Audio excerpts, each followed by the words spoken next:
Good morning. Today I'm going to be sharing with you a poem by Robert Frost. It's Stopping by Woods on a Snowy Evening. And I am sharing this video on a snow day for my school district, but it might not be a snow day for your school district. So I'm going to walk through kind of an analysis and an interpretation of this poem that you are welcome to use. First of all, I just kind of want to introduce you a little bit to Robert Frost. And Robert Frost was a poet around the end of World War I. This poem actually was written not long after World War I, and poets and artists alike were struggling with the ideas of if there was a God and what the meaning of life kind of was after such tragedy as they had seen in World War I and as a result of World War I. Robert Frost had returned to the United States of America, and a lot of his work deals with like rural life and the natural world, and this poem is definitely one of those that does that. Robert Frost claimed to write this poem in one setting, which would be very difficult to do, but, he was a good poet, so I guess it is possible. It is written in perfect iambic tetrameter. While we don't focus on that very much in this analysis, if that is a question you are asked, then you can answer it. And that has to do with the lines and the beats or the meter that are in the lines and the number of syllables in each line and the way that those set up a beat for or a meter for the poem. This was written in 1922, and it was published as part of the collection entitled New Hampshire, which was published in 1923. So that's a brief introduction. Now, on the next slide, we will get into the start of this poem.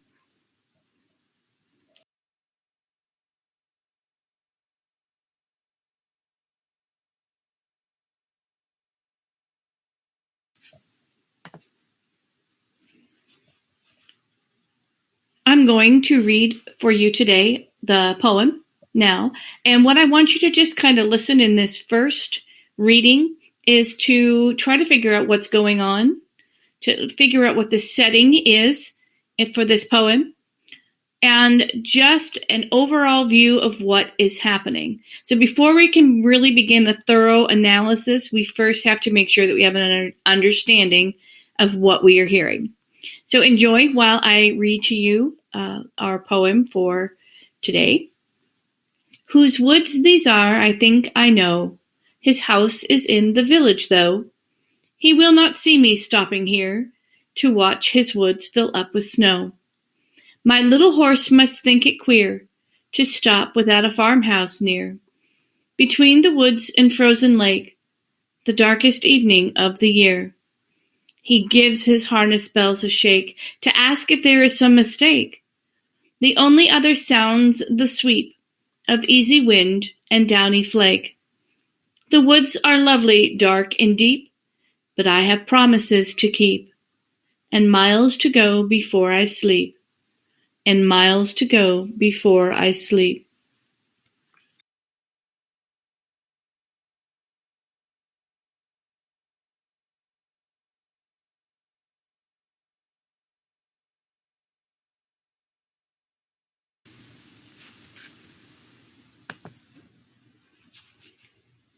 The second time that we listen to the poem, we are going to be focusing on filling out a kind of like a plot map, but for a poem. We're going to be trying to find or figure out who the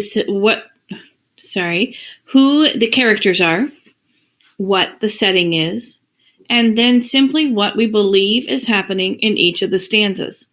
So you'll see on this page, I have a kind of a sample chart that is on the page.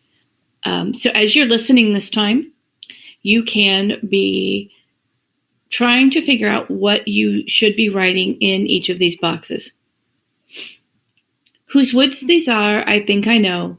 His house is in the village, though. He will not see me stopping here to watch his woods fill up with snow. My little horse must think it queer to stop without a farmhouse near, between the woods and frozen lake, the darkest evening of the year. He gives his harness bells a shake to ask if there is some mistake. The only other sounds the sweep of easy wind and downy flake. The woods are lovely, dark, and deep, but I have promises to keep, and miles to go before I sleep, and miles to go before I sleep.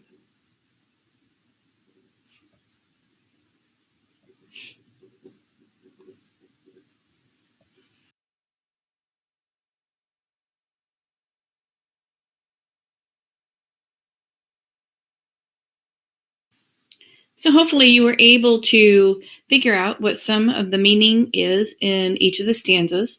I'm going to go through the stanzas one at a time. I'll read the stanza and then I'll kind of read an interpretation. Of course, you can have a different interpretation, but these are the interpretations for these stanzas that I came up with. So the first stanza is, whose woods these are, I think I know. His house is in the village, though. He will not see me stopping here to watch his woods fill up with snow. So what I'm seeing happening here is that we have someone who is going through a patch of woods, and it says that he thinks that he knows who the woods belong to, so whose property that they are on. But then it says that his house is in the village, though. So while he is in the woods, in the middle of nowhere, the house of the owner is far away. So that's why we get to the third line, which says, he will not see me stopping here. So if he owns the woods, but he has a home in the village, which is where the speaker thinks that the person is at this point in time, then he's not going to see that the man is stopping or the speaker is stopping to have a little bit of refuge or to have a little bit of a break while in those woods. And then we find out, of course, that in the fourth line of that stanza, that the woods are filling up with snow. So we know that it is snowing. In the second stanza, I'll read it first and then go through an analysis of that one. It says, my little horse must think it queer to stop without a farmhouse near, between the woods and frozen lake, the darkest evening of the year. So this is a man who has some sort of, he's either riding a horse or he's in some sort of horse-drawn carriage. I'm not sure which. But it does say that the horse is not a very big one. It says his little horse must think it queer. So it's strange that he has stopped in the middle of nowhere. So he's kind of implying that even though he's stopping, it's not a normal thing for him to be stopping in an area like this. Otherwise, his horse wouldn't think that it was weird. And there's no farmhouse nearby, so he's in the middle of nowhere. Between the woods and frozen lake. Once again, I feel like this line is just trying to give us an idea of the vast expanse of the nothingness that he is located in at this point in time. And then it says that it's the darkest evening of the year. My guess for that is that we are talking about then winter solstice, which is the longest night that there is. If it's winter solstice, that's either December 22nd or December 23rd, one of those two dates. So perhaps he's traveling for a holiday, but it doesn't say that anywhere in here. So that's just an assumption on my part because of the date that he is traveling.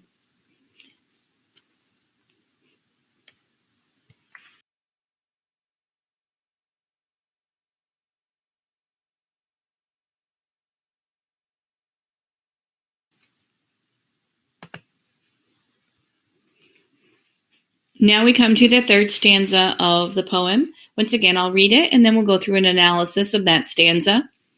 It says, he gives his harness bells a shake to ask if there is some mistake. The only other sounds the sweep of easy wind and downy flake. So the imagery, I really enjoy the imagery in this stanza, is we have the horse and he's shaking his bells. And of course a horse can't have a thought, or the horse can't ask if there is something going on. So the speaker is supposing that this is happening. He's saying that when the horse is giving his head a shake, that he's like asking the speaker, are you sure this is what you want, where you want to stop? And since we have this image already of being in the middle of nowhere and snow falling, the imagery to me really stands out in this stanza. So other than the horse giving his head a shake, the only other sound is the sweep of easy wind and downy flake. If you are in the woods on a winter's evening when the snow is falling, it is a complete and total stillness. So the only other sound being the sweep of an easy wind. You might hear the trees rustling a little, or the last of the fall leaves rustling in the treetops. But there's not a lot of sound there. So it's a very crisp, calm sound that's being described. The fourth stanza. The woods are lovely, dark and deep, but I have promises to keep, and miles to go before I sleep, and miles to go before I sleep. So we have a speaker here who is saying that he's really enjoying the loveliness, the dark, even the quiet that he's experiencing there in the woods. But he has promises to keep. So he has obligations to be somewhere. He has some place that he needs to go to keep those promises. And it's not a short journey that is still remaining, because it says there that he has miles to go before he sleeps. And so at this point in time, I picture him giving a sigh maybe and setting off on the rest of his journey. It's still very nice images in both of those stanzas.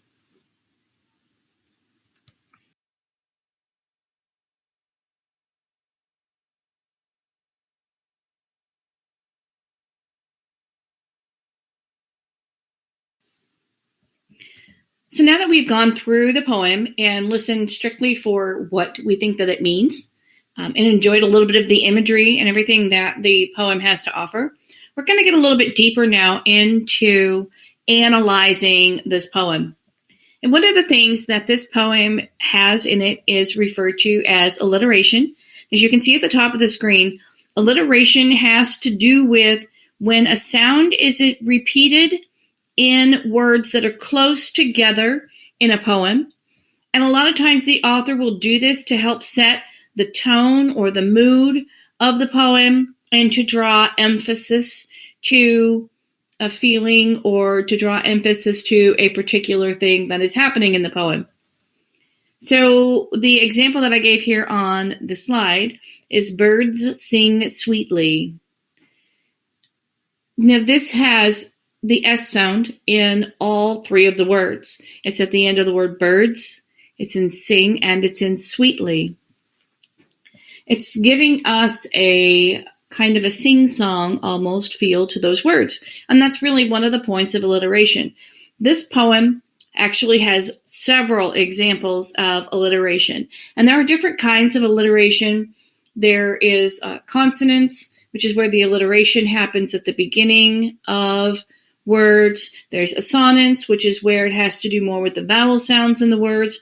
But for the purposes of this analysis, I'm going to stick strictly to the term alliteration, and to look at all the different places where we have that repetition of sounds in the poem. So for example, if we look at the first stanza, just listen to that first stanza once again. Whose woods these are, I think I know. His house is in the village, though. He will not see me stopping here to watch his woods fill up with snow. So I have pulled out of there's a couple different things that are repeated. The first is that H sound. And if we look at this, it starts really in that second line where we have his house. Then in the third line, we have he. And then in the last line, we have his. All of those are very soft sound. H is a very soft sound. We also have the W sound that is repeated, and that begins right there at the very beginning of this poem, this stanza. And it is, for example, in whose and woods. It's at the end of the word no, so it's not quite as obvious there. And in the last line of that stanza, we have watch and woods. And then, of course, it's at the end of the word snow. So there's a lot of the alliteration in the H sound and the W sound. The second stanza doesn't quite have that same sort of soft sound to it, but we do have a lot of the R sound being repeated. We have the horse, thinking it's queer, farmhouse, near, the frozen lake in the darkest evening of the year. So we have that several times in there. We also have in that stanza a lot of that long E sound that kind of seems to draw our attention. So we have queer, near, between, and the evening and year. The third stanza then has the repetition of the sounds H, S, O, and W. So the H sound, we have he, harness, and shake. And then we have the S sound is all over the place. He gives his harness, bells, shake, ask, some, mistake, sound, sweep, easy. All of those have that S sound in them. We have the O sound that's repeated and the W sound as well, and you can find those on your own. And in the fourth stanza, really what we have is that E, and it's just kind of drawing our attention towards the end of the end of the lines and also the end of the poem. But those are the alliteration that we find throughout this poem, the places where we have those sounds repeating.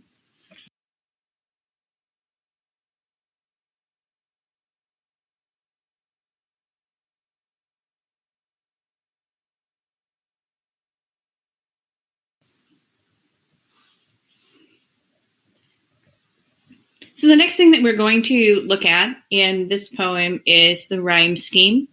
The rhyme scheme in this poem is a simple one to follow. For example, in that first stanza, we have the words at the end of the lines, of course, are no, though, here, and snow. So if we label a rhyme scheme, and this is what we usually do, if we label a rhyme scheme with letters, we always begin with A, we would go all the way through Z. If we needed to, we could continue on with double A and double B, but we don't need to in the case of this poem. In this poem, then, we're going to take the word no on the first line, and we're going to label that as an A. Then we're going to continue through the poem to see if there are any other lines that rhyme with the word no. In this case, no, though, and snow in the first stanza all rhyme, so those will all be given the letter A. Here does not rhyme. So since it is the second word that we come to, or the second word ending that we come to, then we're going to label that one with a B. So our rhyme scheme for the first stanza would be A, B, A. Then we're going to go to the second stanza. And the stanza is what in poetry is like a paragraph in a story. It's where we have words that are set apart. In the case of a paragraph, we either skip a line or we indent. In the case of a poem, there is usually a skipped space. So we're going to go to that second stanza, that second set of 4 lines, and the words at the end of those lines are queer, near, lake, and year. The first thing that we do is we go back up to that first stanza and we look at the letters that we had there. We had A, which were the words that rhymed with no, and we have B, which was here. In this stanza, if we look carefully, here rhymes with queer, near, and year. So those 3, because they rhyme with the B that's in the first stanza, those 3 are also given a letter B. So we have queer given a B, near given a B, and year all given a B. Lake does not rhyme. It doesn't rhyme with the A words, which are the no words. It does not rhyme with the B words, which are the here words. So we're going to give lake the letter C. So far, our rhyming stanza for this poem is A, B, B, C, B. And then we go on down to the third stanza. The words at the end of the lines in the third stanza are shake, mistake, sweep, and flake. We do the same thing we've done so far. We take the word shake, we're going to go back up to stanza A, or the first stanza, sorry. And in the first stanza, we had the no rhyming words. Shake does not rhyme with that. We have the here rhyming words, and shake does not rhyme with that. We go into the second stanza. We have once again, we have the here rhyming words. It does not rhyme. And we have lake, which is our C. Well, shake definitely rhymes with lake, so it's going to be another C. So if we go through the rest of that stanza, we have shake, mistake, and flake. That all rhyme with the word lake, so they're all given the letter C. We have sweep once again, that's that oddball out. And since we've already used A, B, and C, now we're on to letter D. So our rhyme scheme for the third stanza is shake is a C, mistake is a C, sweep is a D, and flake is a C. And we go on to the last stanza in this poem. The last stanza, the last 4 words are deep, keep, sleep, sleep. A are the no words, it does not rhyme with those. B are the here words, it does not rhyme with those. C are the lake words, it does not rhyme with those. However, they all 4 rhyme with sweep. So all 4 of the lines in our 4th stanza are given D. So our rhyme scheme for this poem is A, B, B, C, B, C, D, C, D, D, D, D. And that's how you determine a rhyme scheme.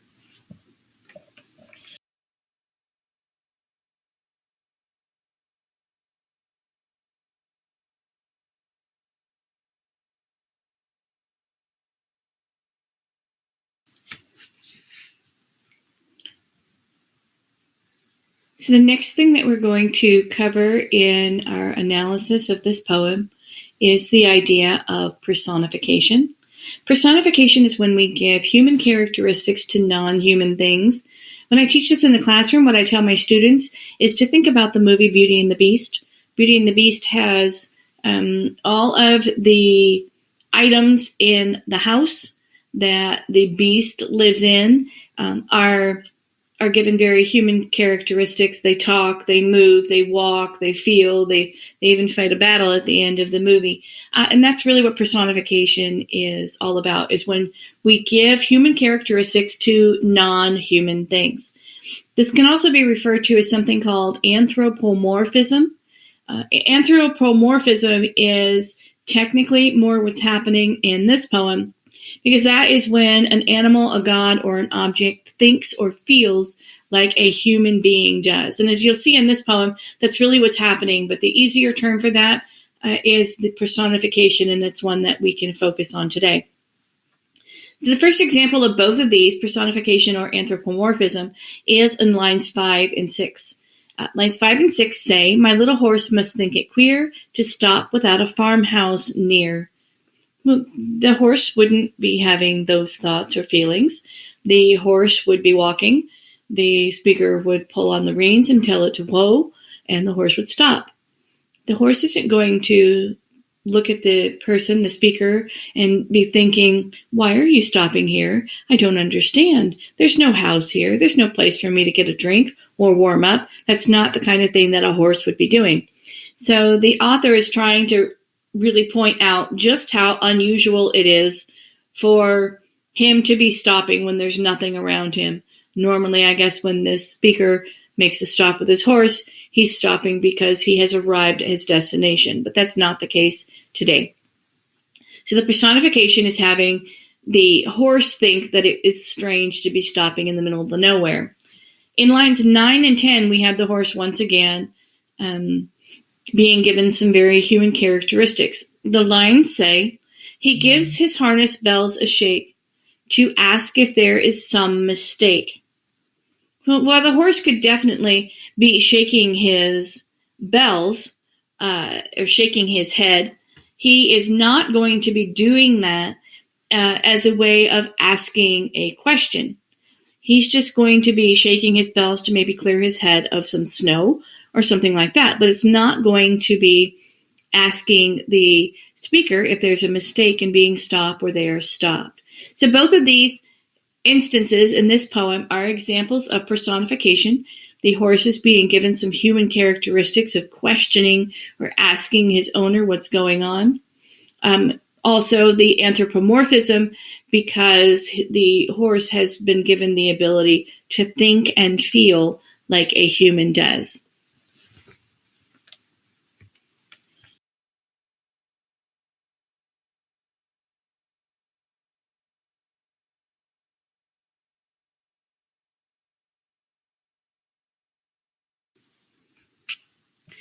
And finally, we're going to look at the conflict that we find in this poem. There are 6 main types of conflict that we find in stories and in poetry and really throughout anything that is literature. Those are man versus self, man versus man, man versus society, man versus nature, man versus technology, and man versus the supernatural. For this poem, and for the purpose of this analysis, I focused on 2 of those that we find in the reading for today. The first one is man versus self. So in this poem, we have a person who has an obligation, and we know that he has an obligation that he has to keep, because in that last stanza it says, "But I have promises to keep and miles to go before I sleep." So we know from those 2 lines that the man has told someone somewhere that he is going to arrive before he goes to bed that night. So we know he has an obligation that he has got to keep. We also get the impression that he really would like to stop and just enjoy the peaceful surroundings that he finds himself in, especially the stillness. And we kind of get that impression where we have the line where it says, "The only other sounds the sweep of easy wind and downy flake." So we get the idea then maybe that he is kind of conflicted because he has the horse who is questioning his decision to stop in the middle of nowhere, while we have him talking about his obligation, but also noting the silence and stillness and everything that he's finding in the woods. So I've also added to this analogy the man versus nature. For some of those same reasons, we have the man being drawn in this instance to the silence, the stillness, and the beauty of the woods. We see him say that he wants to watch the woods fill up with snow. We see him say, once again, he's talking about that only other sound is the sweep of easy wind and downy flake. And then in the 4th stanza, he describes the snow the woods as being lovely, dark, and deep. So we definitely get the idea from him wanting so much to stop there, that perhaps where he is headed for is not silent, is not going to be maybe even all that pleasant of an experience, because he is wanting to just take a minute to enjoy the silence, the stillness, and the beauty of the location that he finds himself in. So I hope you have enjoyed this brief analysis of the poem today. I know I have enjoyed providing it for you. If you have any further questions, please shoot me an email or ask me a question here on YouTube. But enjoy the poem. I'm going to go enjoy the rest of the snowy day that we find ourselves in my location today. And let me know if there's anything else that you would like for me to analyze, and I can see what I can do to help you out. Thanks a lot, and I hope you enjoyed my video.